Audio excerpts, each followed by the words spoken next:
Hi hello నమస్తే, నేను మీ శ్రావ్య. ఈ రోజు మనతో పాటు ఒక స్పెషల్ గెస్ట్ ఉన్నారు. మరి తను ఎవరు అనుకుంటున్నారా? తను ఒక స్పిరిచువల్ హీలర్, వేదిక్ న్యూట్రిషనిస్ట్, ఒక లైఫ్ కోచ్. మరెవరో కాదండో, తనే వనజా రామశెట్టి గారు. మరి మేడం గారితో మాట్లాడి మరికొన్ని విషయాలు తెలుసుకుందాం. నమస్తే మేడం.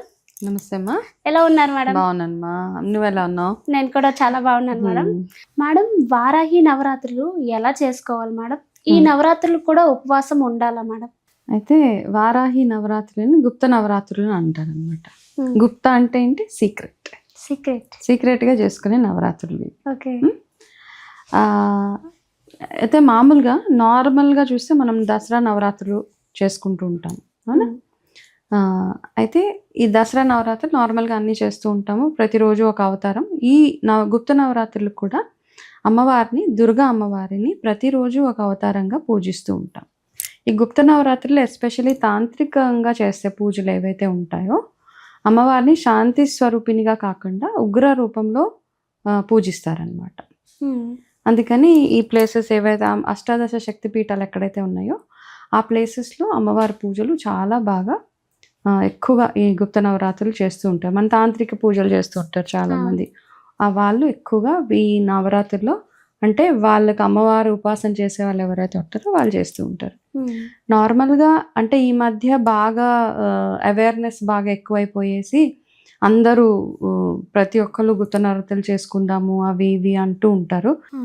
శ్రీరామనవమి టైంలో కూడా గుప్త నవరాత్రులు చేస్తారు. ఎప్పుడు మనకు ఉగాది అయిపోయిన నెక్స్ట్ డే నుంచి మొదలుపెట్టి శ్రీరామనవమి వరకు గుప్త నవరాత్రులు ఉంటాయి. అప్పుడు మళ్ళీ ఇప్పుడు మనం చేసే ఆషాఢ మాసంలో చేసే ఈ గుప్త నవరాత్రులు ఇలాగా. అయితే ఈ నవరాత్రులు కూడా ఎవరైనా చెయ్యాలి అనుకుంటే, అంటే ఇప్పుడు అందరు చేస్తున్నారు కాబట్టి మోస్ట్లీ ఇప్పుడు ఈ కాలంలో పూజలు నేను చెప్పనా, మామూలుగా మనకి మన ఫ్యామిలీలో జరిపే కొన్ని పూజలు ఉంటాయి. మన ఫ్యామిలీ పరంపర అంటాం కదా, మన అమ్మమ్మలు, మన నాయనమ్మలు, వాళ్ళందరూ మనకి అందించిన పూజలు కొన్ని ఉంటాయి అనమాట. అంటే ఖచ్చితంగా ఈ పూజలు మనం చేయాల్సిందే.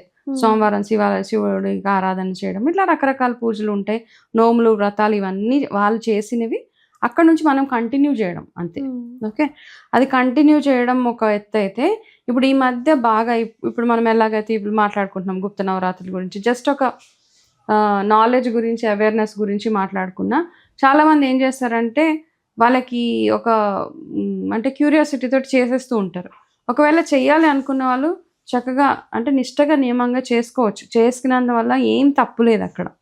అయితే ఏ పూజలైనా కానీ సీక్రెట్గా చేసుకోవాలి. కొంతమంది ఏంటంటే మనం పూజలు చేస్తున్నాము అని అందరికీ చాలా దండోరా వేసి చెప్పేస్తూ ఉంటారు, మేము ఈ పూజలు చేస్తాం, ఆ పూజలు చేస్తున్నాం అంటే చెప్పుకోవచ్చు. కాకపోతే ఈ గుప్త నవరాత్రులు ఇవన్నీ ఏంటంటే మీరు సైలెంట్గా అమ్మవారి కటాక్షం కోసం మీరు ఎంత సైలెంట్గా కూర్చొని పూజలు చేస్తే, లలితా సహస్రనామం కూడా మనం ఏం చేస్తామంటే చాలా గట్టిగా చదివేస్తూ ఉంటారు చాలామంది అన్ని ప్లేసెస్లో.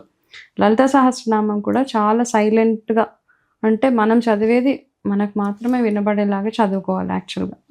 సో ఇవన్నీ కాకుండా అంటే సీక్రెట్గా సైలెంట్గా చేసుకోవచ్చు. మీరు అమ్మవారిని 9 రోజులు 9 స్వరూపాలుగా భావించి అఖండ దీపం పెట్టుకుంటారు. యాక్చువల్గా ఎలాగ చేయాలి అంటే ఒక్కొక్కరికి ఒక్కొక్క విధానం ఉంటుంది. కొంతమంది నవధాన్యాలు మట్టిలో వేసేసి ఒక మన మట్టి మూకిడిలో వేసి అవి ఆ 9 రోజులు పెరుగుతాయి కదా, అవి పెరిగితే అమ్మవారి కటాక్షం ఉంది అంటారు. అలా చేసేవాళ్ళు అలా చేస్తారు. అన్ని ప్రొసీజర్ పద్ధతి ఫాలో అవుతూ చేస్తా అంటే దుర్గా అమ్మవారి చిన్న విగ్రహం పెట్టుకొని అమ్మవారికి రోజు అభిషేకాలు చేస్తూ దుర్గా సప్తశతి చదువుతూ మార్కండేయ పురాణం ఈ 9 రోజులు చదవాలి.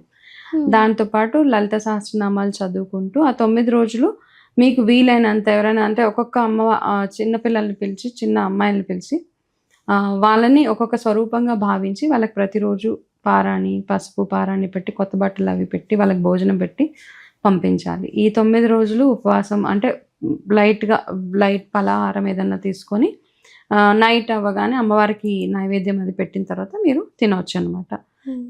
నిష్టగా చేయాలి, మామూలుగా చేయాలనుకున్న వాళ్ళు ఈ 9 రోజులు లలిత సహస్రనామ, దుర్గా సప్తశతి, మార్కండేయ పురాణం ఇవి చదువుకుంటే సరిపోతుంది.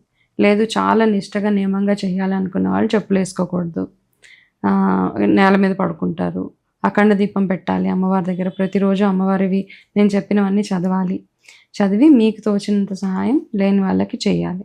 ఇలా సింపుల్గా చేసుకొని వెళ్ళిపోవడమే దుర్గా గుప్త నవరాత్రులు. మేడం మరి ఇప్పుడు మీరు అఖండ దీపం అన్నారు కదా, అది 9 రోజులు అలా వెలుగుతూనే ఉండాలి కదా. అవును అది ఏదైతే ఒత్తులు ఉంటుందో అది రోజు మార్చాలి కదా మేడం. అవును రోజు కొంతమంది మార్చరు కదా మేడం, అలాగే అలా ఉంచేస్తారు. ఉంటే పర్వాలేదు. అంటే ఓకే. ఒకసారి వేసిన వత్తు మీకు 9 రోజులకి వస్తుంది అంటే అవసరం లేదు, మీకు తెలిసిపోతుంటది. మన ఇంట్లో రెగ్యులర్ గా పూజలు చేసే వాళ్ళకి అర్థమైపోతుంటది. ఫస్ట్ టైం చేసే వాళ్ళకి ఫుల్ టెన్షన్ ఉంటుంది అనమాట. అవును. ఈ దీపము అదే ఒత్తు సరిపోతుందా 9 రోజులకి, పెద్ద ఒత్తులు వస్తున్నాయి కదా అవును. ఇప్పుడు. అయితే ఈ అఖండ దీపం పెట్టేటప్పుడు ఏంటంటే కొంచెం చూసుకొని పెట్టుకోండి. ఇప్పుడు మనం కొనుక్కునే నూనెలు ఏవైతే ఉంటాయో చక్కగా గాను గాడించిన నూనె, అమ్మవారికి అవును. చేస్తున్నాం కాబట్టి ఫ్రెష్ ఆయిల్, కల్తీ నూనెలు కాకుండా. కల్తీ ఆయిల్స్ తెస్తే ఏమవుతుందంటే దీపం మీరు వెలిగించగానే అది బాగా ఎక్కువ మంటతోటి అవును. వెలిగిపోతూ ఉంటుంది. సో ప్రతిరోజు మీరు నూనె పోస్తూనే ఉండాలి, ఒత్తు మారుస్తూనే ఉండాలి. వాటితో పాటు ఇల్లంతా బొగ్గు అయిపోతూ ఉంటుంది. కాబట్టి కొంచెం చూసుకొని డీసెంట్ మంచి ఆయిల్ అవి తెచ్చుకొని పెట్టుకుంటే సరిపోతుంది.